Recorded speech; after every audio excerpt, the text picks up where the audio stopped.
This is the Maine Report, a public affairs program produced by the New England School of Communications. Hello, and welcome to the Maine Report. I'm your host, Josh Mades-Alabiso. Today, our guest is Madeline Langley. She is a Husson senior nursing student, and she's here to talk about assisted living. Madeline, thanks for joining us. No problem. So, to start right off, for people who might not know what assisted living is, could you just explain it a little bit? Sure.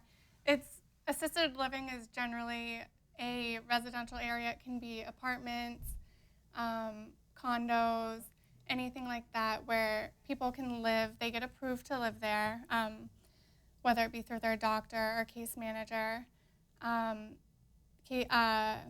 Assisted living can provide people with just light housekeeping, doing their laundry, passing meds, helping them with showers, just their everyday needs while keeping them independent as well. Definitely. What does assisted living do for like older people that their families couldn't necessarily do for them? When someone is getting older and they require more help, it's sometimes a burden for the family to take on all that responsibility because their family, they have families of their own. They might have children. They work still, possibly. So taking care of their family that may require those additional tasks might just not be possible for them anymore. They just get worn out. So assisted living, they can still visit them. They can still help if they can, but they don't feel the pressure that they need to. So would you say that is assisted living just open to the elderly, or is it other people as an option as well? No, it's younger people as well. There's a criteria that they have to meet to live in assisted living. People with chronic disorders that just require help and their family might not be able to would be eligible to live there as well. So yeah, it's not just older people. It can be any age, really. Why do you think some people are hesitant to take assisted living as an option? A lot of people think that assisted living is a nursing home, and to put it bluntly, that they're going to go there and live there the rest of their life, and that's where they're going to die. And people are scared of that. When they hear assisted living, they think, oh, you're putting me in a home, and I don't want to do that, but it's not the same as a long-term care nursing facility. They still get to keep their independence as much as possible, and they promote that as well. Yeah, my grandmother, she was always talking to me. She's like, I don't want to go to assisted living. It's like a nursing home. Exactly. And I have to explain to her that it's not. So yeah, a lot of people think, oh, I'm going to the home, but it's different. There are a lot of like misconceptions about assisted living. You just touched on some of them before. Are there a few others that you want to ask? A lot of people think that if they go there, they might be neglected and that, their family is going to forget about them and they might not get the care they need. From what I've seen at Freeze's Assisted Living in Bangor, which is the only one I'm really familiar with, that's not the case. The staff there is similar, or it's the same staff every day, so they really get to know the residents and care for the residents. And I've seen nothing but great care. I've seen nothing that triggers any red flags for me that would make me think that there was anything going on. I've only seen great care. So that's good that they're able to clear up some, because a lot of people just think it's, oh, I'm going to get treated badly, and right. It's good to see that that's actually not, and that they're actually going to get treated well. Right. What made you in the nursing program want to help with assisted living? This is my community clinical where I'm at, the assisted living. It's different because we're not in a acute care setting like a hospital. It gives us an opportunity to see patients in a different way because they might not even be sick, where we're so used to seeing patients that are in the hospital and they're sick. We get to just interact with them differently because it's not that care that they need. Sometimes we just play bingo with them. We socialize with them because that is a big part of aging successfully. It's to still be able to socialize and interact with people. So when you go there to help them, do they like really enjoy it? Like they're glad to see you and welcoming, or are they like those mean like other old people that are just like, get away from me? There's a few crotchety old ones, but for the most part, they're super excited to have us. They come down every morning and say, oh, what do you have planned for today? Because we usually try to do exercises with them or play bingo or just sit and talk with them, serve them lunch.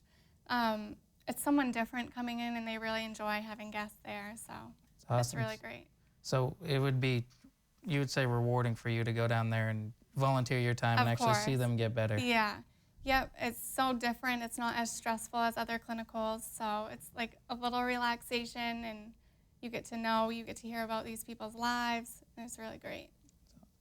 Not just for you, but your fellow people in the nursing program as well. Did they enjoy it as much as you did, you think? I think they do. We laugh a lot at Freeze's Assisted Living when we go for clinical.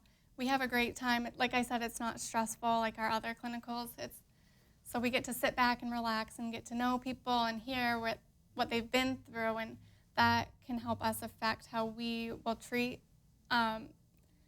residents of assisted living in the future, or our patients as well, like what type of care they need. Other than the Freeze's building downtown, are there any other ones around Bangor or close to Bangor that is an option if they couldn't get in there? There are. Freeze's is a little bit different because it is a lower income assisted living. Some of the higher income ones would be like Winterberry Heights. The Bangor House is another one. There's quite a few. I'm not 100% sure how many, but I know there are. That's awesome. What can other people do that aren't nurses or involved with that? What can we do to help? How can we get involved with helping people that need it? Yeah, we have a volunteer program set up for assisted Freeze's where people can fill it out and essentially apply to volunteer down there. They can help give them rides to the grocery store to help them go buy their groceries, take them to doctor's appointments. People can volunteer to just come in and socialize with them because they love that. And anybody that's interested can go on their website and volunteer. So you can just go on the website, sign up, and then you'll get something through the mail or something that'll tell you? I think they'll either contact you by mail or email, and they'll probably call you to make sure you can handle working with the elderly or the people that are in the assisted living facility, just to make sure that you're the right type of person to sit and volunteer and that you actually care. Okay, we get a short break coming up in a bit. I'll ask one more question. Before going back to those misconceptions, why do you think there are those, that thought of people are going to get treated badly? I have seen in the media a lot about elder abuse, and of course there's that viral video of the caretaker beating the patient, which is eye-opening, and that I think raises a lot of awareness to elder abuse and the neglect that happens. So I think that is just a big factor in it. All right. Well, we're going to take a quick break. Be sure to stay tuned and join us as our topic is assisted living. Thank you.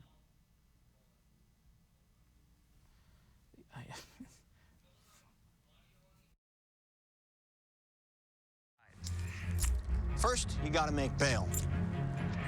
Then pay me to get your car back. Your insurance premiums will go through the roof. And my legal fees just keep adding up. All told, it could end up costing you $10,000. Buzzed, busted, and broke. Because buzz driving is drunk driving.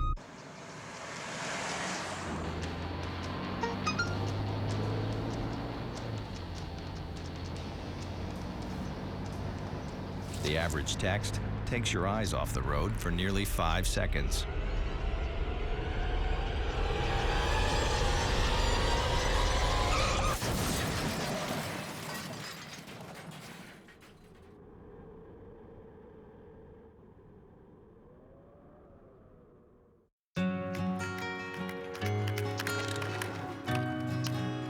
I wish I was in school.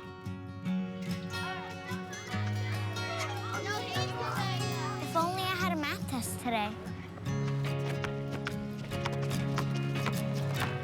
Or a book report to give. I wish I was in school.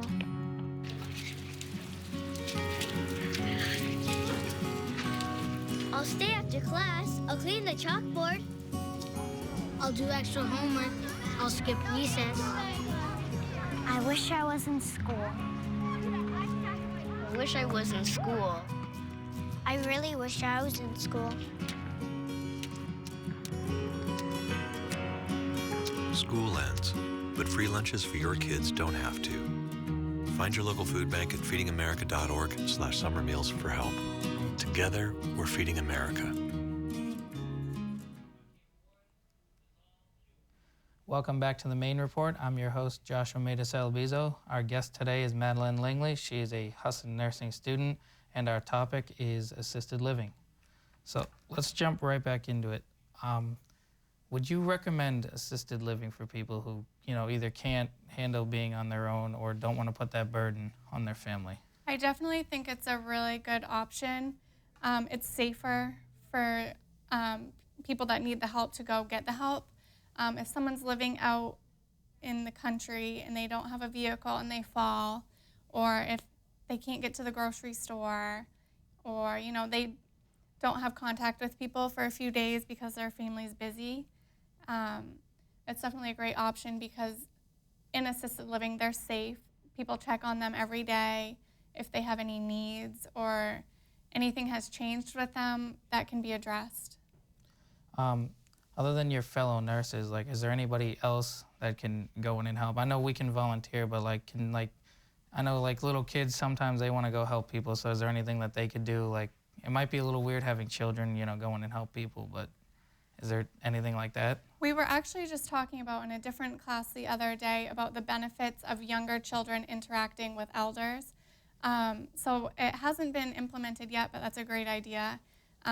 Studies have shown that both kids and the elderly benefit greatly from that interaction, that the kids learn from their elders, and it keeps the elders sharp, and the kids test their memory because they just are so interested in knowing what these people have done with their lives. So it hasn't been implemented yet, but that's definitely something that I could take back and suggest. That's awesome. Yeah. I hope it comes up, because I think it would be really cool for a little kid to just be able to go and help somebody who really needs it. Exactly, and even something like the kids playing with Play-Doh with the older people helps their joints and helps their arthritis pain, and it keeps those fine motor skills intact, so it'd be beneficial for both of them. The nursing program, I've read, recently did a health fair down at the Freezes building. Yep. You just want to talk a little bit about that? Sure, it was actually today. The four of us that have our community clinical down there, we did a flu clinic and wellness day. We provided all the residents that wanted it with their flu vaccines, along with the teaching involved, like how to prevent the flu, what to do if you show signs of the flu. We did some teaching on the flu versus the common cold and how to know the differences. Other wellness things we talked about was fall risks, like removing area rugs in your house so you don't trip. We did blood pressure screening, and we just had a great day. We played some trivia bingo, flu and cold trivia bingo, which was really great. So it was a really good turnout. So how did they respond to you guys coming down and doing this whole health fair and really showing that you care about them? They loved it. They've been talking about it for weeks because we had flyers up letting them know we were going to be giving the flu shot. So they were down there at 9 o'clock sharp this morning, ready to go, ready to see what we had to offer. We did some goodie bags as well that they could take with them. They were tissues and hand sanitizer, some information about flu and cold, like I said, some candy, some chapstick, everything they need to get through the winter. So they were excited that they could leave with that and that they had something to take away. So yeah, they responded great. They loved it. They've been looking forward to it, and I think it went really well. Awesome. Well, that's all the time we have for this edition of the Maine Report. I'd like to thank our guest, Madeline Langley, for coming in, and for all those working hard behind the scenes. I'm your host, Josh Mades-Alabiso. Thanks, and we'll see you next time.